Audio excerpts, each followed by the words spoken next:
सो hey guys, कैसे हो आप सभी लोग। Welcome back to my channel AG anime manga. Guys, आज मैं एक्सप्लेन करने जा रहा हूँ बुक ऑफ एस्पर के एपिसोड नंबर 407 को। काफी ज्यादा अमेजिंग होने वाला है, इसलिए पहले ही वीडियो को लाइक शेयर कमेंट सब कुछ कर डालना। और जिन लोगों ने भी अभी तक इसके पिछले एपिसोड को नहीं देखा है तो मैंने उस एपिसोड का लिंक इस वीडियो के नीचे डिस्क्रिप्शन में दे दिया है, आप लोग जाकर के पहले उस एपिसोड को देख लीजिए। जिन लोगों ने ऑलरेडी देख रखा है तो उनके लिए शुरू करते हैं हमारा आज का ये वाला एपिसोड। तो इस एपिसोड की स्टार्टिंग में हमें ज़ूफेन को दिखाया जाता है जो कि बड़ी जीप वाले एल्डर को ग्रीट करते हुए उनसे कहता है, एल्डर हालांकि मुझे ये समझ में नहीं आ रहा है कि आप लोगों ने इन्हें मारने की जगह पर इन्हें कैद क्यों किया है। तभी ज़ूफेन की ये बात सुन बड़ी जीप वाले एल्डर भी हंसते हुए कहते हैं कि जूनियर, ये हमारे सेक्ट का मैटर है, इसलिए तुम इस सब के बारे में ज्यादा कुछ मत पूछो। तो अब इधर उन एल्डर की ये बात सुनने के बाद ज़ूफेन भी उन एल्डर को कुछ देर के लिए घूर करके देखने लगता है। तो तभी वो एल्डर ज़ूफेन को आगे बताते हैं कि इन लोगों को मारना काफी ज्यादा आसान है, साथ ही एक बड़ी फसल को गंवाना भी काफी आसान है, इसलिए हम इन लोगों को सबसे पहले सेक्ट लीडर के पास ले जाएंगे और फिर सेक्ट लीडर को ही इनके भाग्य का फैसला करने देंगे। तो अब इधर बड़ी जीप वाले एल्डर की ये बात सुनने के बाद ज़ूफेन भी कुछ देर के लिए सोचता है और फिर आगे कहता है कि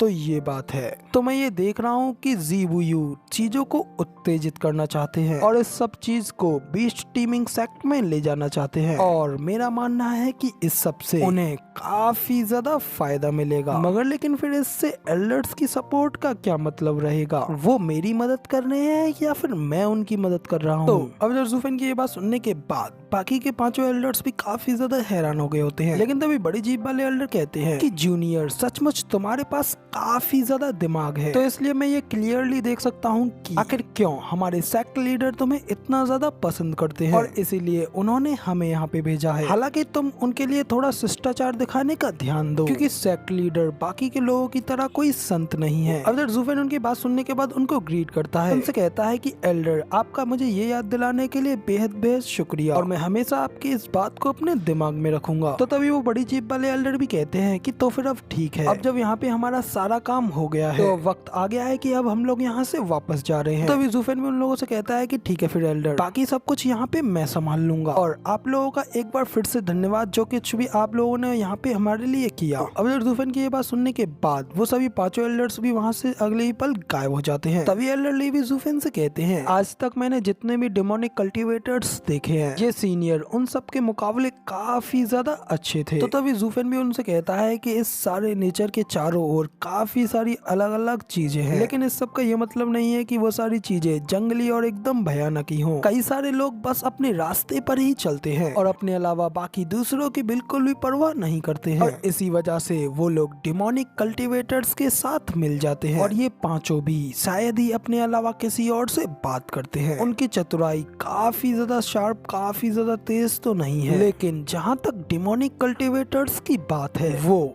एक संत के काफी ज्यादा क्लोज होते हैं। इतना कहने के बाद फिर ज़ूफेन वहाँ से जाने लगता है और अपनी बाकी के सभी लोगों से आगे कहता है कि अच्छा चलो अब ठीक है, हम लोग अब वापस चलते हैं, क्योंकि अब हमें बस ये लड़ाई और जीतनी है और फिर ये सब कुछ बिल्कुल ठीक हो जाएगा। तो अब ज़ूफेन के इतना कहने के साथ ही यहाँ पे हमारा सीन चेंज होता है और अगले सीन में हमें फिर से बैटलफील्ड का सीन दिखाया जाता है, यहाँ पे कि डुगू आर्मी और डुगू आर्मी के चारों टाइगर्स तक डट करके क्वान रोंग का सामना कर रहे होते हैं, और फिर इसी के साथ हमें दोनों की बची हुई सेना को भी दिखाया जाता है। दूसरी ओर क्वान रोंग की आर्मी भी डुगू आर्मी के सामने ही खड़ी होती है। तभी ब्लड शैडो वुल्फ चारों टाइगर्स से कहता है, टियानियो के चारों टाइगर्स, मैं तुम्हारी इस वीरता और इतनी ज्यादा पैनिक भरी सिचुएशन में भी अपने प्रेजेंस ऑफ माइंड को ना खोने के लिए तुम्हारा पूरी तरीके से रेस्पेक्ट करता हूँ। मैं ब्लड शैडो वुल्फ के रूप में मेरे नाम पर तुमसे ये वादा करता हूँ कि अगर तुम हमारे सामने अपने घुटने टेक दोगे और अपने आप को सरेंडर करके अपनी हार मान लोगे, कमांडर जरूर से तुम्हें अपने साथ अंदर ले जाएंगे।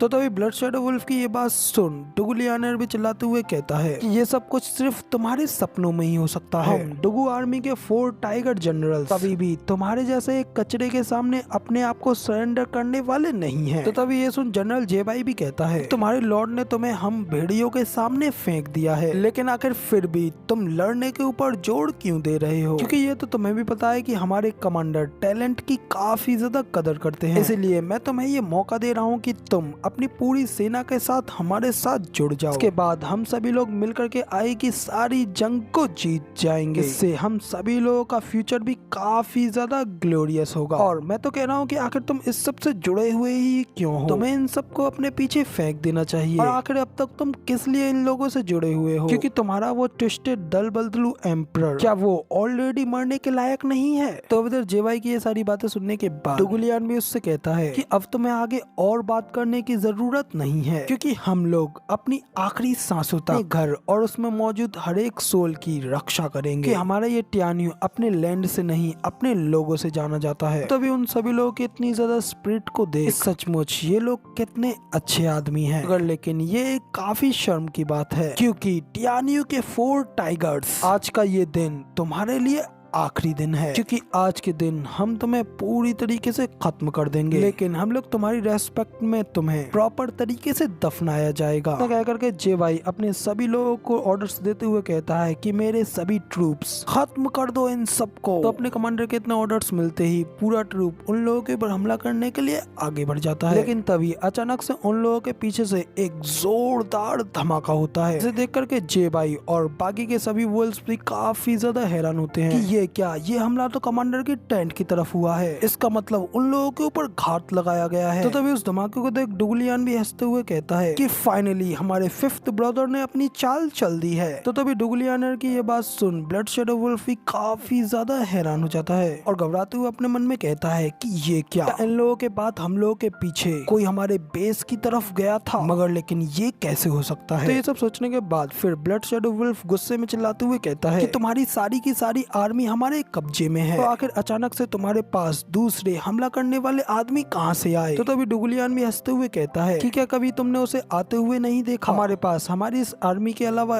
एक और डिवीजन है, जिसको की लीड हमारे टियान्यू का 5th टाइगर कर रहा है और उन्हें द फ्लाइंग टाइगर आर्मी कहा जाता है। और हम लोग तो यहाँ पे सिर्फ तुम्हारे लिए एक चारे के तौर पर ही काम कर रहे थे, जबकि असली हमला तो हमारी फ्लाइंग टाइगर आर्मी करेगी। तो अब इधर द फ्लाइंग टाइगर का नाम सुनकर के ब्लड शैडो वुल्फ भी घबराते हुए काफी ज्यादा हैरान हो जाता है। लेकिन तभी इसी के साथ हमारा सीन चेंज होता है और हमें दूसरी ओर का सीन दिखाया जाता है, जहाँ पे कि क्वान लोंग के सोल्जर्स के ऊपर एक जोरदार हमला होता है। वो लोग बड़ी तेजी से खत्म होने लगते हैं। इसी के साथ हमें उन लोगों के ऊपर हमला करने वाली टीम को भी दिखाया जाता है, कि कोई और नहीं बल्कि जू फेन की डेड आर्मी होती है, जिसे कि हमारा युनहाई लीड कर रहा होता है। तो अब इधर जू फेन की डेड आर्मी क्वान लोंग के सोल्जर्स को बड़ी आसानी से बुरी तरीके से मार रहे होते हैं और उन लोगों के ऊपर भारी पड़ रहे होते हैं। जो सब कुछ देख करके युनहाई भी अपने मन में कहता है कि ये लोग सचमुच काफी ज्यादा स्ट्रॉन्गर है, ये लोग सचमुच एक अनस्टॉपेबल किलिंग मशीन है। तो गाइज अब इधर युनहाई जब अपनी डेड आर्मी के बारे में ये सब सोच रहा होता है। इसी के साथ मैं हमारे ये वाले एपिसोड को यहीं पे खत्म करता हूँ और अब इसके आगे की स्टोरी आप लोगों को इसके अगले एपिसोड में देखने को मिलेगी। फिलहाल वीडियो पसंद आई हो तो यार एक लाइक कर देना, साथ ही कमेंट करके जरूर बताना कि आपको हमारा ये वाला वीडियो का एक्सप्लेनेशन कैसा लगा। और अगर चैनल पे नए हो और आगे भी ऐसी एपिसोड्स को देखना चाहते हो तो इस चैनल को सब्सक्राइब करना बिल्कुल भी मत भूलना। शुक्रिया। इसी के साथ मिलते हैं इसकी अगली वीडियो में।